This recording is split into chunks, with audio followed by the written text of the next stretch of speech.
agad. O di pwede pa naman Ni ate dito. Si ate. Good evening mga kaibigan.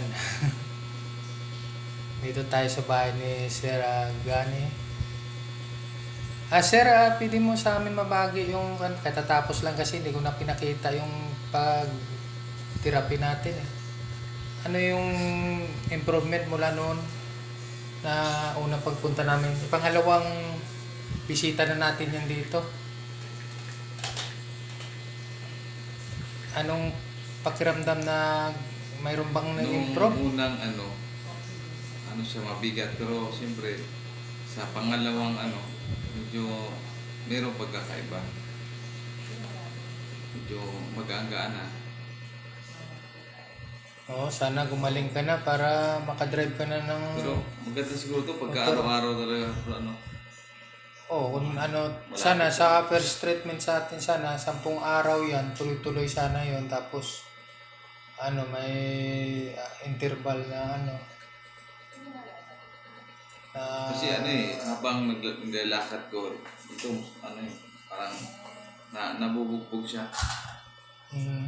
Iba talaga pagka aparato. Kasi ramdam mo yung pagkabuhay. Bubuhay yung dugo mo. Kaya malaking bagay talaga yun. Pero try ka na diyan paikot-ikot lang? Mag-drive? Dito. Dito sa loob lang.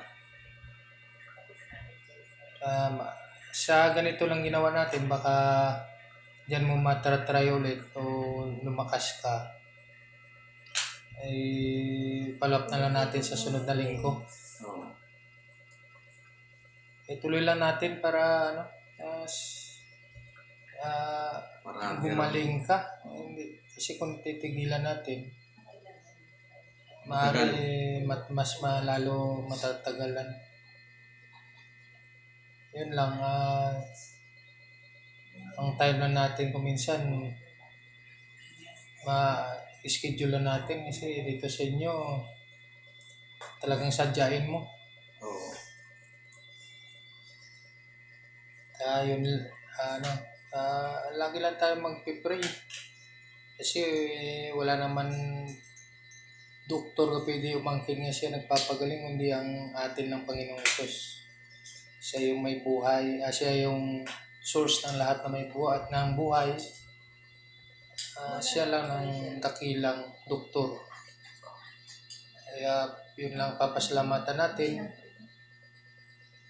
na gabayan tayo sa ginagawa natin upang gumaling ka, sir.